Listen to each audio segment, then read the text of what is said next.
Good morning from the sun-drenched cobblestones of the Eternal City. This is Intersections, crossing faith, culture, and current events. I'm Bree Dail, and joining with me is my co-host, the ever-intrepid Joey Meugniot. Good morning, Joey. Good morning, Bree. It's a pretty beautiful day outside. I'm excited to be here with you. Yeah, buongiorno, right? For those of you joining us in this pilot episode of Intersections, I am an internationally accredited journalist, including accreditation to the Holy See as the Rome correspondent for Newsmax. You can also find me on National Catholic Register and Epoch Times. I hold a BA in History from Christendom College and a master's degree in Foreign Policy and Diplomacy from the prestigious Norwich University. I must say I'm very honored to have Joey on as my co-host. He is not only a colleague, but a dear friend and really a brother. So, Joey, if you can introduce yourself, I'd truly appreciate it. Sure. Thanks for having me on, and I'm excited to take part in all of this with you. It's going to be an exciting adventure for both of us. For those of you that are watching that aren't related to me, my name is Joey Meugniot. I'm a U.S. Army veteran. I've got 2 tours to Afghanistan underneath my belt. I'm also a DoD analyst, a small business consultant, and a political advisor. Well, Joey, we have today such an exciting first episode. There's so much in the news, and that's what we're going to be talking about in Intersection. So we're going to be discussing worldwide religious persecution and legacy media and their alliance with the woke cancel culture. We're also going to be discussing how Pope Francis is headed to Iraq this week and breaking a story out this morning in the Italian press. Pope Emeritus Benedict the 16th has declared that he is no longer Pope again. And President Trump spoke at CPAC yesterday, so we're going to talk about that too. So, Joey, let's start this off. Yeah, definitely. I think there's a lot to unpack here. I know there's, especially as we move through the different areas we want to touch on today, specifically starting with religious persecution. And Bree, we had talked a little bit about a really interesting article that you had read, and could you tell me a little bit more about it? Yeah, so, a few months ago, we saw the World Watch List for Open Doors talking about persecution of Christians in particular, but religious persecution all over the world. And my colleague at the Register, Solange Tadier, who's actually come on GRN before, she wrote this article on persecution of Christians. And she states in this article at the Register that there was an increase of 15 million cases of persecution worldwide from 2019 to 2020. And with all that we've been seeing in the news, and especially the connection to COVID, I found that a really interesting story. And so we wanted to reference that today in focus point of faith, because again, in Intersections, we're trying to talk about how faith and culture and current events, they're all interrelated. So, take a look at the Register article, take a look at how many persecuted Christians are have endured persecution in the last year. But then take a look at some of the other articles that we're going to be referencing that broke this week. So one of the biggest stories that broke that received really no press was a kidnapping in Nigeria. Joey, I shared that with you. What was your takeaway from that? Well, so there's a few things that I found very interesting, specifically about this particular topic, is that whenever, especially in the West, we hear things about Christian persecution, we always think it's some far-off, distant land and it doesn't really impact us. We don't hear about it a lot. But what Solange's article did is it kind of broke those numbers down, and it allowed you to see that it's not just in faraway lands. It is in areas of the world that are still developing, but also it also finds that persecution finds itself at our doorsteps as well. Right. And it's kind of mind-blowing, really, when you start to look at it, how this impacts the whole world and not just small segments of the Christian world. Yeah, and we hear about persecution, we think maybe China, right? Or we're talking about definitely in the Middle East. But what we don't really hear about is Africa, except for like bits and pieces. And honestly, Joey, I've heard people's response to this because they don't know faces and names. It's oftentimes just like, oh, well, that's Africa. I mean, and it's just ridiculous. Or that's India or Pakistan. We shouldn't really accept any cases of religious persecution. But here we have 300 young girls are kidnapped. Over 300 young girls are kidnapped. This is in addition to the abduction that Boko Haram had done with young women a few years ago, which receives some attention in political news, but for the most part, everybody is kind of overlooking the fact that 300 young girls were kidnapped. And people in Nigeria are trying to search for their daughters at this point, and really none of the MSM is discussing this. And we also saw another story this past week in Tigray in Ethiopia. A story broke, and I know that you found that really interesting too, based off of another story from about a month ago. Can you kind of connect that? CNN has a good article on that. Well, so what's really fascinating to me, and I know there was an attack on the priest as well, but it's so we talked about Boko Haram, which is a terrorist organization, right. and most people, if you haven't followed them, you haven't looked them up, you really should. They go dramatically underreported in the type of terror attacks, the what do I want to call it, the viciousness of their attacks. Right. And that's what we associate, persecution with is, it's an organization that's trying to kill Christians, but that's not the only way that it kind of ties together as well.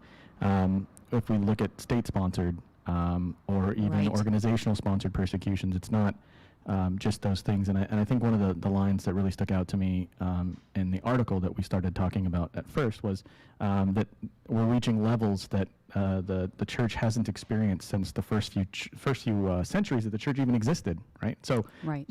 that kind of stuck out to me. It really kind of gave me a gut punch to realize that there's a lot of stuff that goes on, and we don't hear about it. We don't hear about it. We don't know about it. We might catch a little bit here and there on legacy media, and it's not.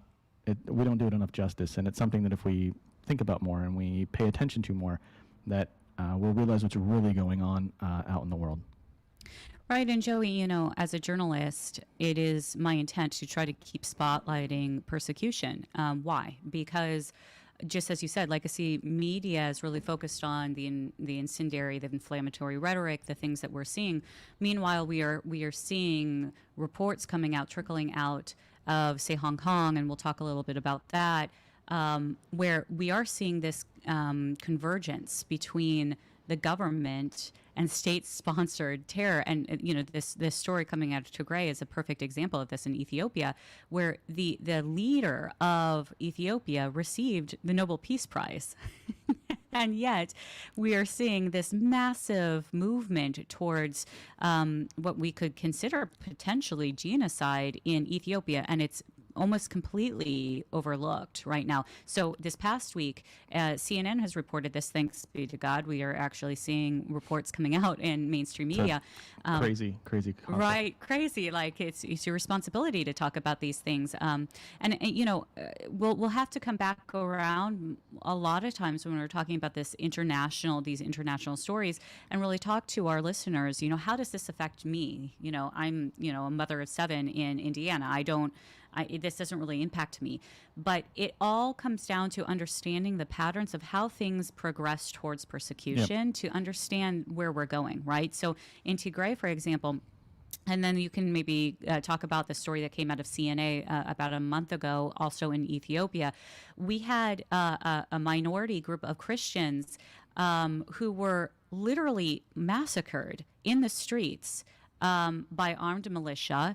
We're not 100% sure whether or not they are state-sponsored, because that's still not coming out of Ethiopia. There are indications. They were allegedly looking for the Ark of the Covenant? Like, I just... No, so that was the story from CNA. Yeah, that was CNA's original story. That, there's tradition there in Ethiopia where the Ark of the Covenant was being preserved, and it was in a monastery that you could not enter unless you were part of the monks there, right? But Ethiopia has an amazing Christian heritage, and to see what has occurred here now, we're seeing what could look like genocide. We're seeing mass movements of people trying to get out of the region, and now hearing this week that more people were killed coming out of mass, out of services, children as young as 12 lying in the streets. And really, we're not hearing the outrage that we probably should from Christians all over the world. And I mean, speaking about outrage,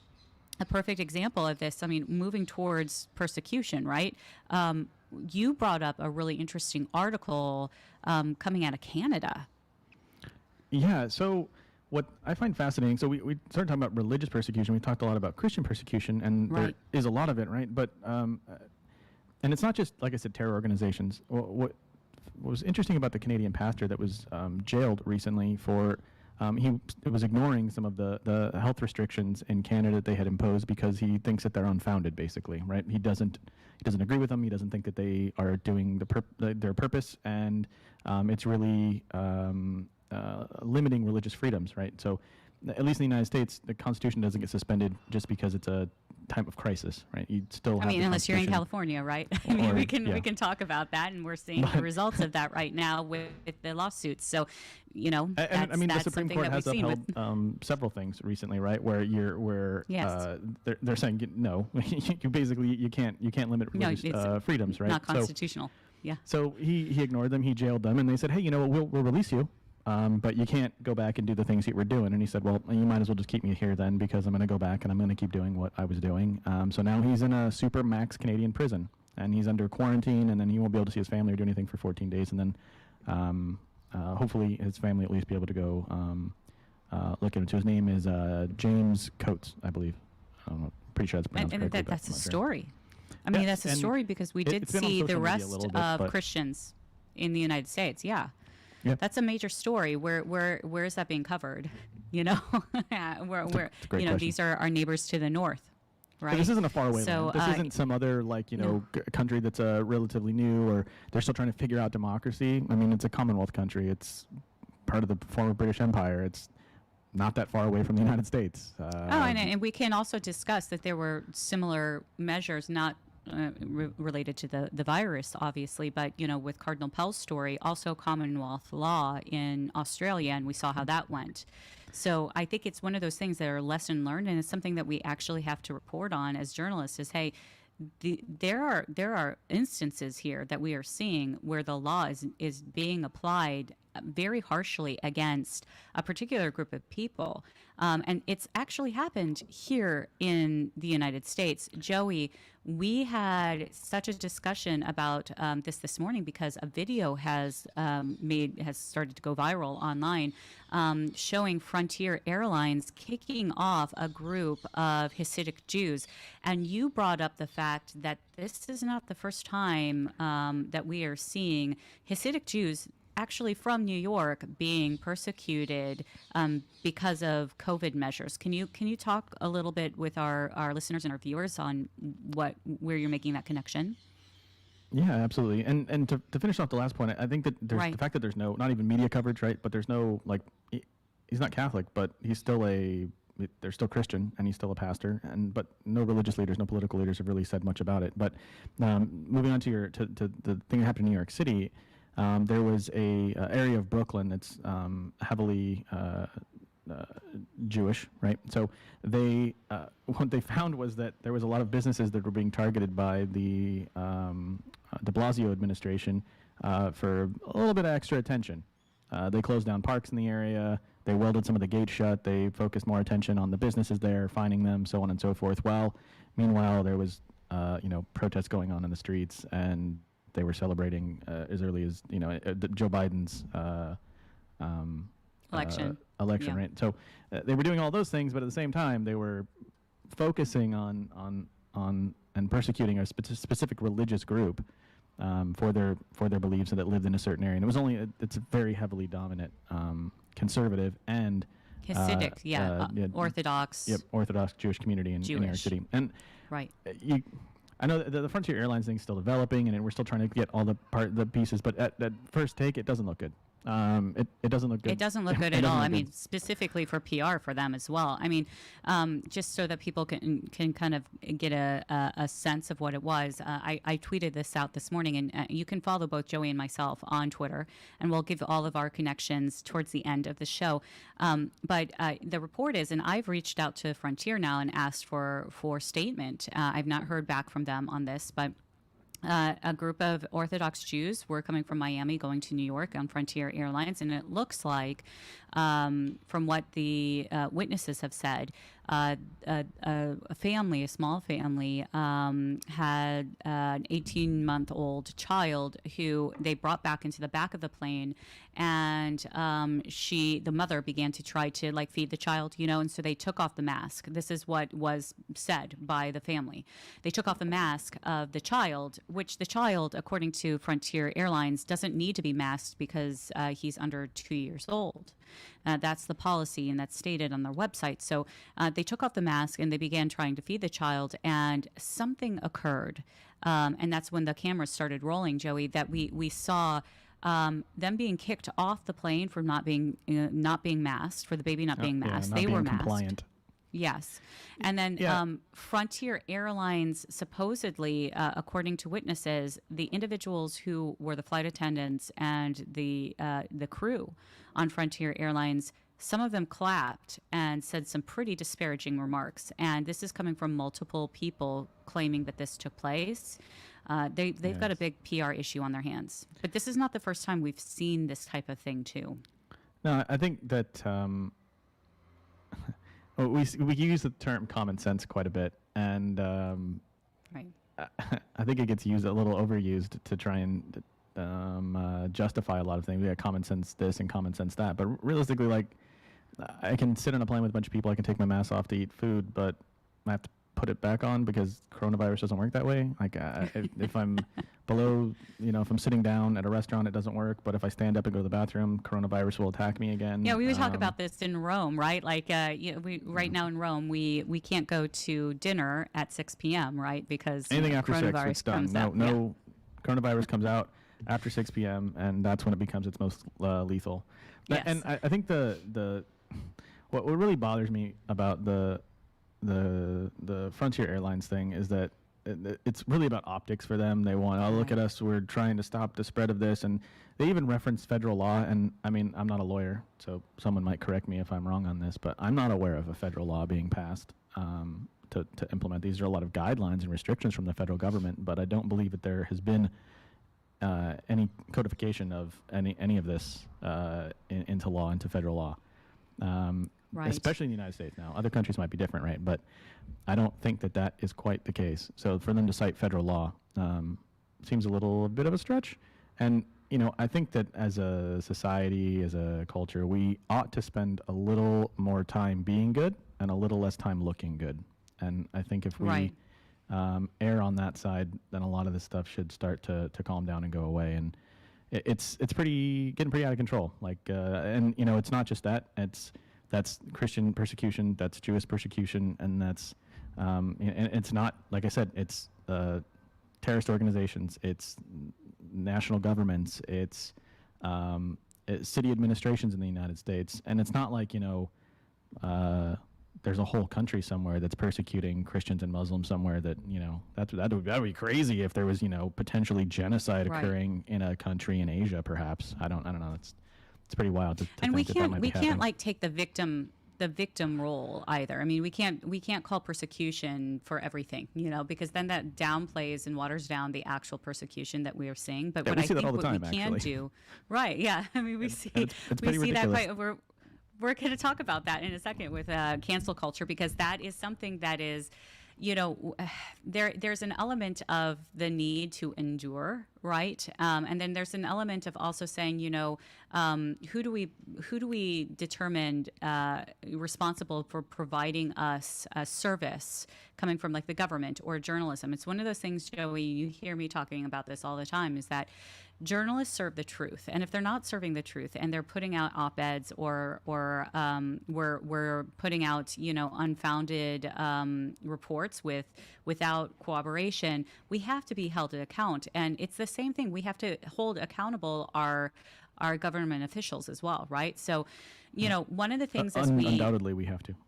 Yeah, undoubtedly. And so one of the questions, and hopefully as we bring people on to talk with us on intersections, is how do we hold one another accountable? I mean, frankly, I really want, personally as a journalist, journalists to be held accountable. And I even put out I actually even put out a quote or a poll the other day on social media asking, like, who are the people who should be holding journalists accountable? Should it be big tech? I mean, we're going to talk about cancel culture in a second. Should it be big tech? Should it be the people? Should it be the government regulating? Should there be no accountability held because freedom of speech?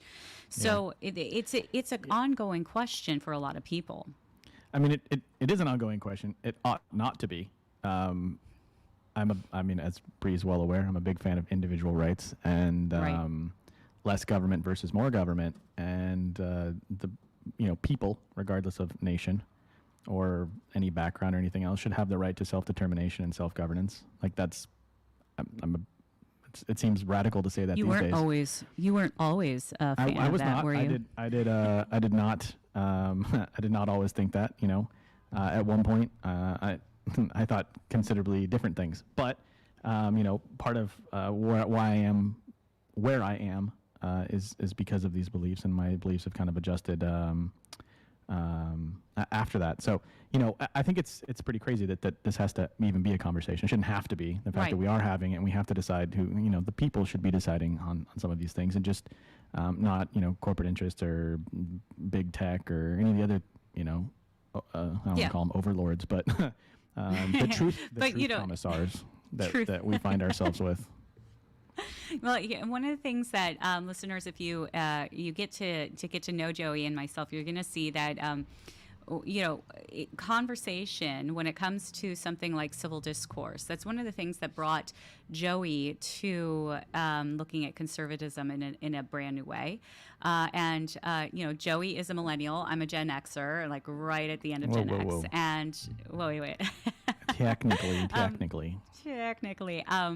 But Joey's background is really interesting because he understands the other side. And Joey, I'm not going to speak for you. We're going to talk a little bit about that in a little while. But let's move on from what we've been talking about with persecution of Christians. Unless you have any kind of final hot takes. I don't. I know there was one area that we didn't really touch on too much. Was the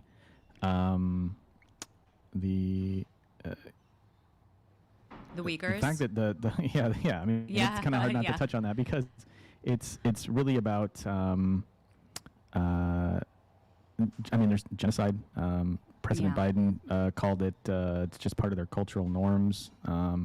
There's a lot of stuff. Although at the same time, we are seeing the Biden administration in their Secretary of State really come down as a condemnation against what's happening in Hong Kong, and he's been actually quite vocal on what we've seen with the Uyghur genocide. But you mentioned something that I thought was really interesting. He said, when Joey, you said when you post something like, what he did, which was, a strong condemnation, it still sounds like we're sending thoughts and prayers, right? Rather than action. Why do you think it is that? Yeah, go ahead. Yeah. Go ahead. No. Why? Go ahead. No, it seems like a backhanded condemnation. You have backhanded compliments. It seems like a backhanded condemnation considering all the other things that are going on. I mean, I'm glad that, our federal government decided to take a hard, or at least condemn genocide. That seems like a pretty safe stance that everyone can get behind, and it didn't quite go that way. So but between persecution of all faiths in China, between genocide, it's not even borderline or we think it is or anything else. Like we're talking forced sterilizations, we're talking prison camps, we're talking re-education camps. Children are being re-educated forcefully. Sitting in massive blocks outside, just reciting that that the state is their mother now. Things like that. Like this is really happening. This isn't history.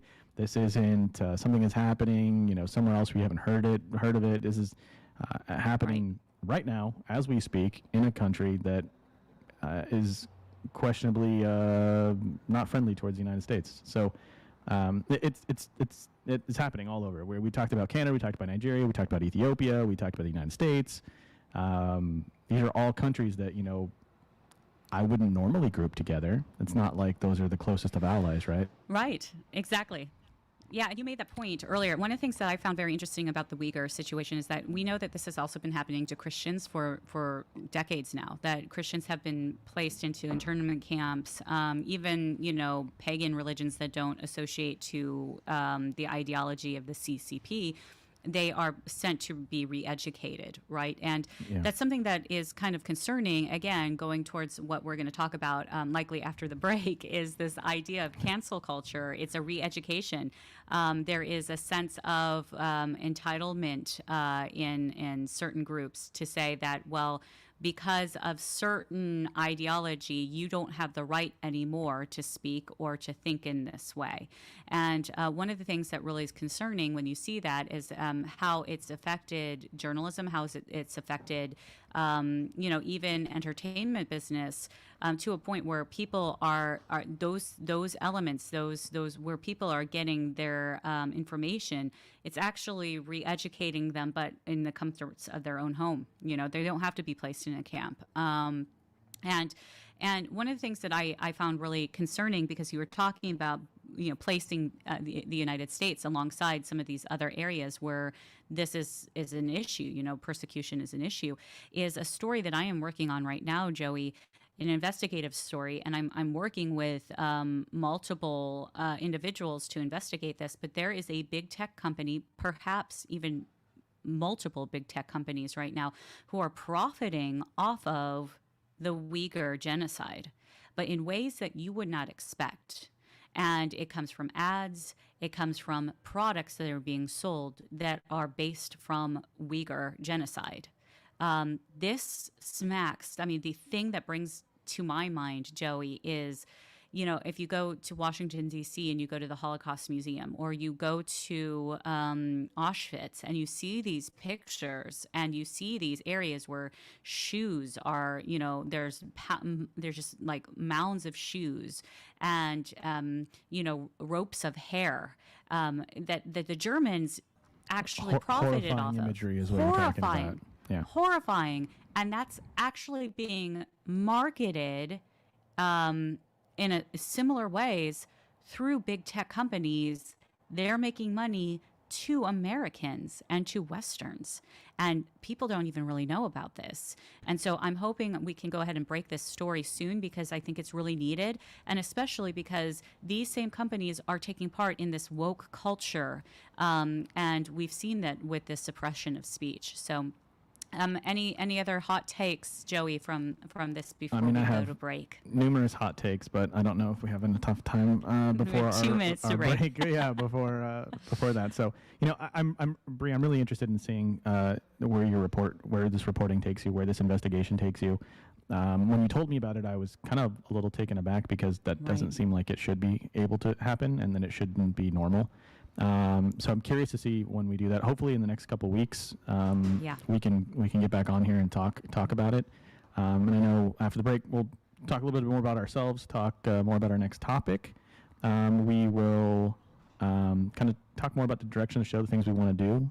And I'm pretty excited. So, but I'm really excited too. No more hot takes on persecution. So no more hot takes. So when we're back, ladies and gentlemen, we're going to be talking about cancel culture in the United States, in West in particular, spanning from anywhere from big tech to social media to political cancel culture, and how that's affecting and how it's connected to persecution and what we can do about it too. And we're going to give some specifics. And Joey's going to talk a little bit about his background, which is really unique. It's one of the reasons why I insisted when GRN asked me to come on board to bring Joey along, because he has been such an element of challenge for me to kind of rethink different ways of approaching communications and how to look at politics and current events. So when we return, we will discuss that and much more. And then after that, we're going to talk about current events and breaking stories, including the Pope's visit to Iraq, We're going to talk a little bit about the Vatican walking back vaccine requirements policy. Remember, the Vatican is a city-state. It is a nation. And so for a policy to come out to say everybody who works for the Vatican has to be vaccinated did not go over well. And then breaking news today on Benedict XVI coming out and doing an interview with the Italian media. So much more to come. We look forward to talking with you on the turnaround. This is Meugniot Spirito for Catholic Way Bible Study. In the Old Testament, Joshua confronts the Israelites as they prepare to leave their life in the desert to enter the Promised Land. He knows that the negative influences of Egypt and the surrounding Canaanite peoples are strong, and so he gives them a choice. Worship either the idols of the land or the one true God who delivered them from the land of Egypt. But why would the Israelites choose false idols over a God whose power they witnessed so clearly? Worshipping the God who performs so many clear signs seems like the obvious choice, right? But Joshua knew that the lures of the world had already blurred their vision. Sound familiar? We too are pressured to fit in for the sake of success in this world. Joshua did not waver. He said, "As for me and my house, we will serve the Lord." Which God will you choose today, the gods of the land or the one true God? Catholic Way Bible Study. Peace, power, purpose. Find out more at cwbs.org. Hey Donnie, when we see Christ on the cross, what do we call that? A crucifix. And who said, preach Christ and Him crucified? St. Paul. As parents, we're the primary educators of our Catholic faith to our children, and if you don't know your Catholic faith as well as you should, that's okay. Just tune in daily to the Guadalupe Radio Network by logging online to grnonline.com. The Guadalupe Radio Network. Listen, learn, love, and pass it on.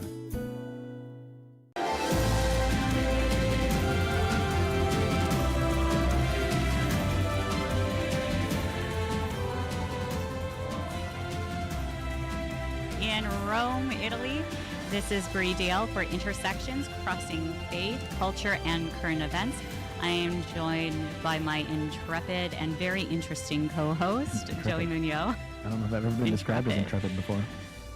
Well, I think you're intrepid. You are very hard-hitting, and you have lots of hot takes. Those are some key terms that we're going to be using in our show. Joey's hot takes in particular. But we're Sometimes here they're to extremely. talk. Yeah, we're here today to talk about how current events and faith and culture, they're all intermixed. And the last segment we were talking about Christian persecution, religious persecution, some of the stories that have come out this past week. But before we go to the next topic, which is council culture, I really want to get in and introduce Joey a bit more. I think a lot of people who have seen me on GRN before know that I am a journalist. I am internationally accredited. I work with the National Catholic Register. I am the Rome correspondent for Newsmax, and I've just been brought on by the Epoch Times. So I'm really excited about being able to kind of come in and break down some of the stories that are coming out, stories that I think impact Americans and those who are listening all over the world, and why they do, and coming out of the Vatican, but also larger stories. But what I'm really excited about now is putting Joey on a hot seat because a lot of people don't know who is Joey Meugniot. So Joey, kind of take me back to how this all began, how we met, and a little bit about your background and why I thought you would be perfect for this show. Sure. So once upon a time, I grew up in Las Vegas, right, and that was an interesting experience in itself. And then I moved to New York. Served in the military and between the Guard and Reserve, and I was not initially, at least, a big fan of President Trump. So, how was that, Joey? Yeah, I mean, I was a fairly large Democrat. I was involved in Democratic politics. That was me. That was like I wrote speeches and worked on campaigns and all the things you're supposed to do as a good citizen, right? Just get out there and be part of democracy. Oh, for whom? For whom? So different Democratic politicians. President Obama. I was a precinct captain for President Obama in Las Vegas, and helping raising money and all the things that you do to help get the people that you think should be leading your government elected, right? So that's right. That was it. Then when President Trump won, I had this kind of a we'll call it an epiphany because that's really what it was. I had this eye-opening moment where I was like, well, wait a minute here. Something doesn't quite add up. When you stop getting all of your information from the little talking heads on legacy media that want to tell you not only what you should be thinking, but how long you should be thinking it for, and you just start, reading the source. Like, I was always a big fan of, have you read the Constitution? Have you read any of the initial, the source documents? Have you read any of those things? No? Okay, well, it's hard to talk about them if you haven't. So I really started digging into what was the president saying? What were some of the conservative policies? What were some of the conservative things? How does even my faith, how does that all connect to it? Well, what from a moral standpoint, what do I think should be happening? And the more I did that, the more I realized that I had some serious disagreements with Democratic, like big D, Democratic politics, and the way that the left wanted to run the world, run the country. So, yeah, and you said that you like experienced some like with your friends and everything. After Trump was elected, you had seen like some colleagues of yours who had been fundraising just kind of go apoplectic, right? And you were like, wait a second, bizarre. why aren't we Really working bizarre. on strategy, right? Yeah, in my mind, I was like, hey, we got beat, so, what do we do next? And some of my friends were like, we're going to get out and protest. And I was like, protest what? It's like, it ended November. He hasn't even taken office yet. So, right. But on the flip side of that, some of the other people I'd worked with were like, what? Let's get out there and let's figure out how to do this. We don't want to protest. So it was kind of this weird split. And then I started looking more into the walkaway Democratic movement, like the walkaway Democrats and people that were just kind of like opening their eyes, and started watching, various other podcasts and conservative commentators on things, and just started to get more information and help mold me where I am. And I wouldn't be where I am today, living in the beautiful Eternal City, or right. Doing what I'm doing, had I not done those things. So that was pretty interesting. And I've lost a lot of friends over that. My shift, I've been called horrible, awful, disgusting names by people that I used to think I was very close with. So, it happens. But I feel like at this point I'm at least on the right side of history, and I feel like if I end up with people that are defending free speech and the lives of the unborn and individual rights, I can sleep like a baby at night knowing that I'm on the same side as those people. Right, and one of the things that I found really interesting about your background when we met about a year and a half ago, Joey and I work on amazing projects aside from what I do in journalism. And so Joey and I, when we started talking, it was almost like an immediate like brotherhood there, because we saw that we really did. And we had that see Step Brothers moment, and we were like, did we just become best friends? It's that was it. Where's the power tools, right? There's so much room for activities. We had so much more room for activities, and now look so at much us. Like, this room. is, Yeah, right. And the thing with this, the thing that I really like about this medium and this opportunity is really that Right. Bree and I have a lot of these conversations just throughout Anyways. the day, or anyway. Yeah, right. So it's going to be interesting to get other people's inputs and kind of put those thoughts out to the world. But that's really why we started thinking about the intersections, where every time we talked about a topic, anytime we talked about any particular issue, we'd like meander through, like, okay, well, how does this impact like the faith and the church, and what does this mean, and then how does this connect to that? And then before we knew it, like, we had this thread through, I don't know, months and months and months, maybe over a year now at this point, of conversations where we had all these points where we're like, oh yeah, that definitely touches that, and that definitely touches there, and this goes over here, and like all these things touch in some point, or at some point, and they're all incredibly important to varying degrees depending on who you are. But that was really kind of where this was. Is this just a logical conclusion to a logical next step to conversations we were just, having on anyway, right? So, and that's one of the things that I know that you said was really key to, and it's going to go into what we're talking about with cancel culture. This whole idea, I even have it on my social media, free exchange of ideas. That is, to me, such a the novel essence. Concept. Yeah, I know, right? It's the essence of freedom, is to be able to have a free exchange of ideas, to not agree. You and I don't agree on everything. I mean, if we did, we're the self-licking ice cream cone that we see with a lot of conservative media, even Catholic media, especially Catholic media, where it's just like repeating the same talking points. No, that's not how you intellectually engage, right? So, yeah, to me, Joey and Bree are not an echo chamber, to say the least. So we're not. We don't agree on everything. and we challenge one another, which is one of the reasons why, like, getting individuals who don't agree with us, who are interested in other perspectives, to have civil debate. That's one of the things that I looked at and I said, I remember growing up, my father used to watch McLaughlin Group. Do you remember? Or like watching Bill Buckley and Well and before my time. Oh, As you geez. well established, I'm already, what'd you call me? A millennial. No, I'm a millennial. Yeah, I you're a don't know any of those millennial. things. Okay. But to watch these individuals like really engage in debate, coming from the journalist side, and using corroborated reporting, to me, I found was really inspiring, and also really just really it helped form me and being able to understand that debate is necessary for the growth of a civilization, which goes to our topic of this hour, which is cancel culture. So we spoke about last portion of this hour, the increased persecutions worldwide. But if you have something called cancel culture, and we're going to go into that, and I really want to hear from your perspective because of where you were before, and what you saw in the reactions, within the 48 hours after the President Trump was elected, and what we've actually seen also after President Biden has been elected. What is this whole movement of cancel culture? Tell me a little bit about that. Well, And when did you think you saw it start to really kind of blossom? And then I'll give my perspective on that. Sure, yeah. So, I mean, it's existed for a long time, right? So, like, the idea that if you don't toe the party line, if you will, you no longer have a place at the table. And that's kind of what happened to a lot of my friends that I was involved in the Democratic Party with, right?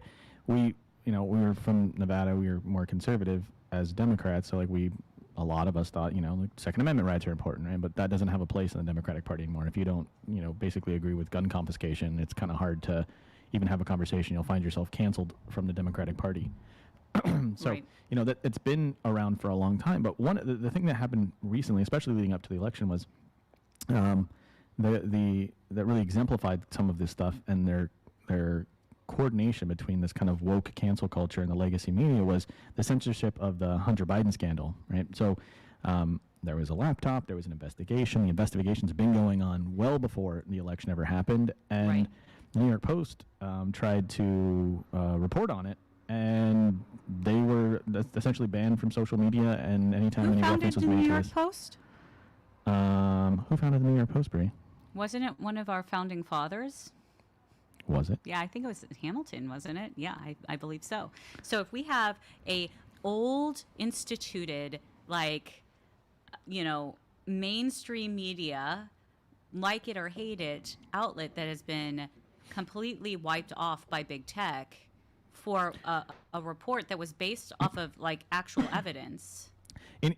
What's crazy, right? At the time, everyone was like, "Oh my, that's so what?" And no one talked about it, right? And after the election, they started talking about it, and people were like, "Oh, that would have changed my vote." And you're like, "Okay, that's interesting."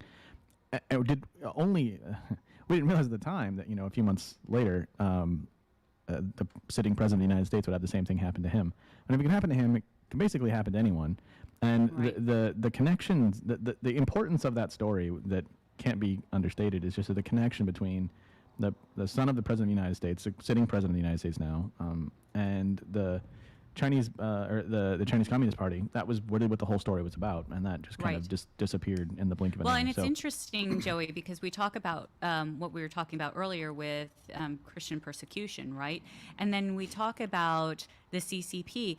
I put up on Twitter during this time video coming from Mao's China during the revolution in China, and what they did to also cancel out anybody who did not speak the language of Mao. And we're talking about the Uyghurs having to go to concentration camps right now, re-education camps, what have you, Christians having to do the same. One of the journalists that I've interviewed before for Register goes by the name of Dalu. He is an actual Chinese from Shanghai journalist, radio journalist, who was tortured for reporting on Tiananmen Square 5 years after it happened. Right. So this is something that happens. Yeah. This is something that occurs in China. But to think that now the sitting president, the son of the sitting president, has direct ties to the CCP, and we were seeing the response out of the big tech was to shut down anybody who brought this to light. If you and posted to see about it, that retweeted happen. it, made a Right. comment on it, your account would get banned. It was crazy. It was crazy. And, it's it happens all the time. You see it with pretty much anybody that doesn't go along with what the narrative is supposed to be. Just ends up kind of silenced and Silenced. yeah. And I mean, cancel culture is what it is. You get canceled. Your career will be ruined. Well, let's anything, talk your about livelihood. that, because what does that mean? Because we have lots of examples of this, political examples. We know that, I mean, when the big purge happened on Twitter, I lost over, I think, nearly 5,000 followers on Twitter overnight. People just some of them lost their livelihood because they were, And YouTube, it selling happens things on on YouTube, Twitter, and and then- YouTube, Facebook, and it was happening Trying all to at get the same monetization time. off those things. Yeah, it happens. Right. It's happened to like normal. I mean, to the point where like you can't even mention it. I was watching some coverage yesterday on YouTube, and somebody started to mention something that they shouldn't talk about on a live broadcast on YouTube, and they were like, "You got to stop. Right. You got to stop. You're going to get us demonetized. You're going to get us deplatformed."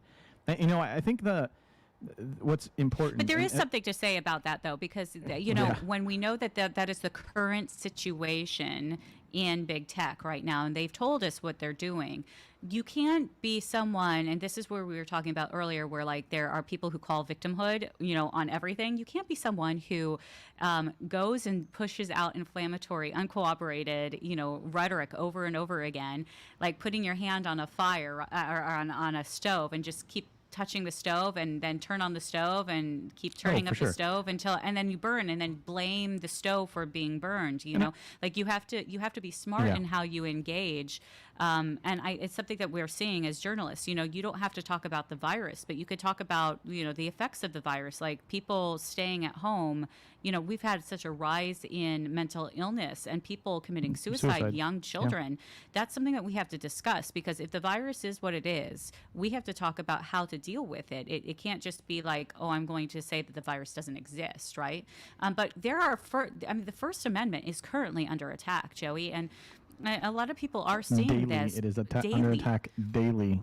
Daily it is under attack. And I mean, it it's doesn't- under attack as a journalist Yeah. as well, And that's what's crazy. I mean, talking about, you just mentioned suicides in Clark County, where Las Vegas is, the school district that I went to school in. One of the big pushes to reopen schools there was because the student suicide rate has skyrocketed, which is absolutely like beyond like students. so the student suicide rate, and talking about the First Amendment, like it doesn't matter who you are, right? So eventually the cancel culture mob will come for you. It doesn't matter, because as soon as you deviate from whatever they think today should be the narrative or the correct line. So I think it's interesting. So Gina Carano got canceled. So who is that? J.K. Because a lot of people don't know who that. Gina Carano starred in she's there's been a previous time she was a mixed martial artist, but most recently she starred in on the Disney Plus series The Mandalorian, and she played a character there that was a member of the Rebel Alliance and a freedom fighter, and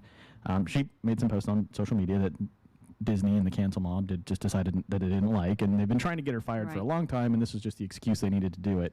But again, on the flip side of that, it really doesn't matter politically. Like J.K. Rowling, who's very left-leaning, they attacked her too for not being woke enough.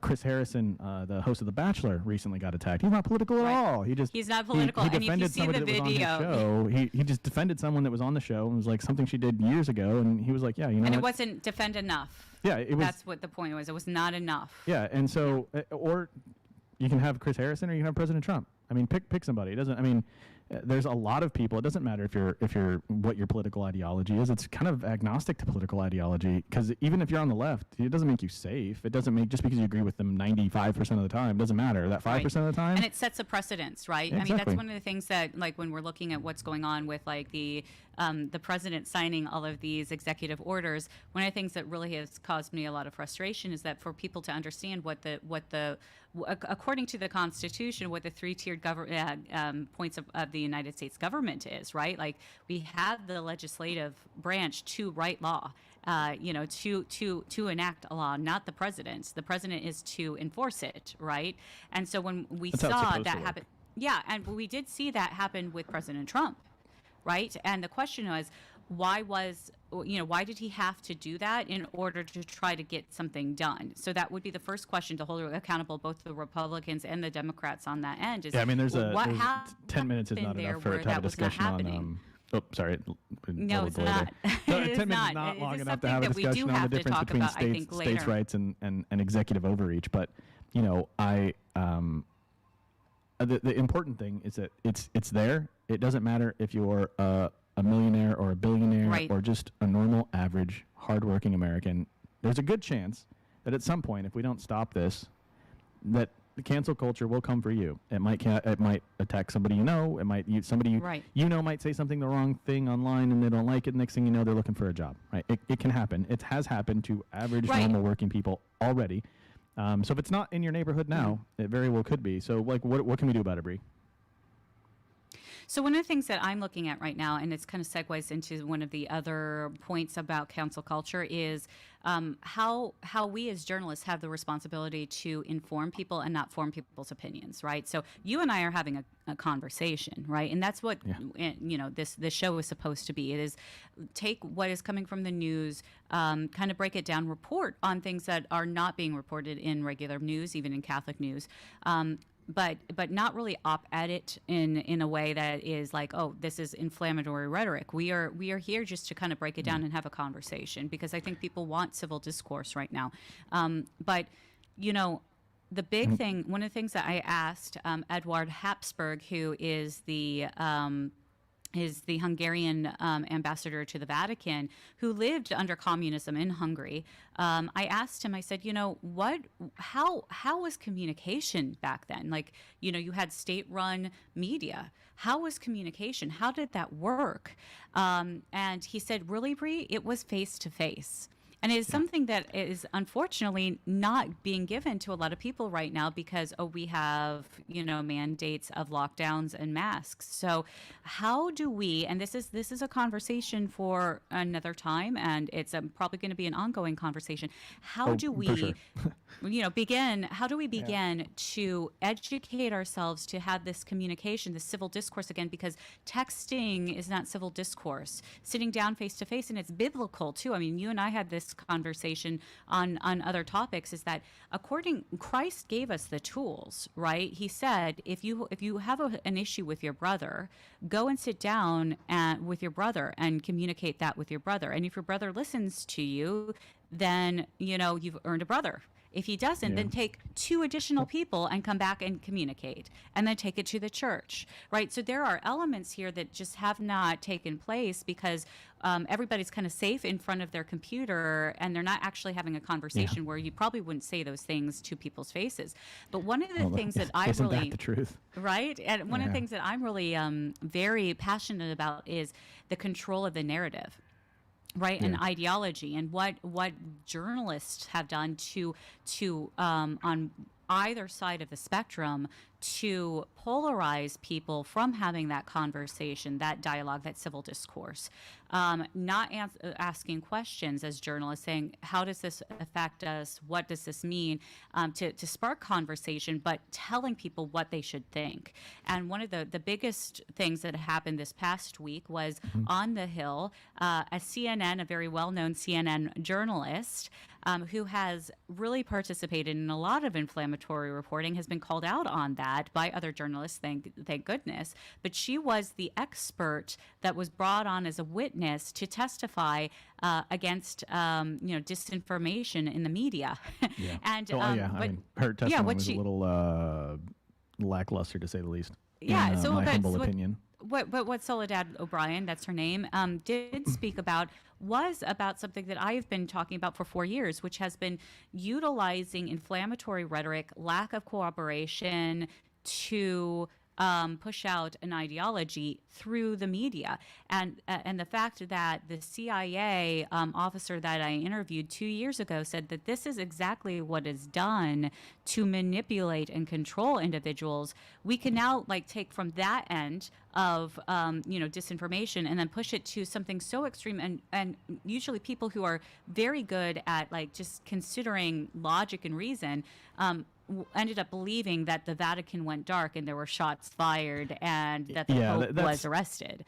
So yeah, I mean there's a lot of stuff. There's a lot of disinformation that happens. There's a lot of and to rewind a few steps here. So because there's a lot to unpack, and we're almost at the top of the hour. So, but one of the things. So my family's from the Midwest. They're pretty as average, hardworking American as you can probably find, and one of the things that I've always heard over and over again is, there's two things you don't talk about at the dinner table, right? Like, religion and politics. And why not? Like, you don't want to know what you can do?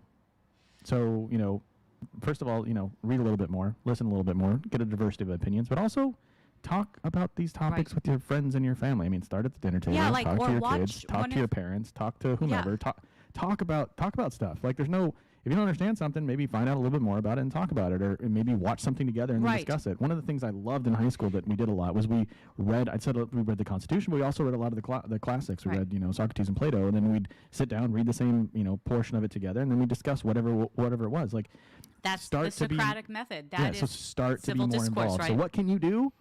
Talk about things. Talk about stuff with that free exchange of ideas that Bree mentioned a few minutes ago. Like, talk about ideas. Talk about the things that are important to you, and talk about them with your family, your friends, like especially your family, because you live under the same roof. You see each other. There's no reason why your family can't get along because of politics and stuff. But maybe if you talked more about things and had that kind of that free flowing, free exchange of ideas, and talked about big topics that are hard to kind of swallow in sound bites. Have those conversations, talk about them, and I don't want to just say that it's all doom and gloom and everything, but that talk more. Yeah. Yep. So one of the things that, Joey, you have experienced since you've come here is that you have sat down with someone who's very close to your girlfriend, who would watch legacy media and take what the journalists were forming her opinions about, not informing her about Trump. And you said, well, did you actually watch his entire speech? And she oftentimes would not have. And this goes to the CPAC situation, right? Because there wasn't a lot of new material out of Trump's speech at CPAC, but what he did was he re-engaged in a new way some of those key points that were part of his original platforms, and it may have been the first time that people really paid attention after a while. And Joey, we're coming towards the end of the show. I mean, I can't even believe that this is how it is, right? Definitely flew by. I was like, man, there's so many more things I want to talk about. Yeah, I mean, we want to talk about, I know that the Pope is going to Iraq this next week, and we're going to get like on the ground reporting from our friend Colin Flynn, who's going to be there in Iraq. So we'll address that more. Definitely pay attention. Go online. Watch Colin's reporting. He does amazing work. He's going to have some really amazing, personal, like putting a face to a name to a lot of the persecution that came in Iraq. And when we see like some of the reporting out of the Vatican, the question you really have to ask yourselves, ladies and gentlemen, is. Take my mantra is never trust, always verify, right? Go and take a look at the reporting and the sourcing, right? So we heard from certain individuals that say the Vatican said you had to get a vaccine, right? As an employee, right?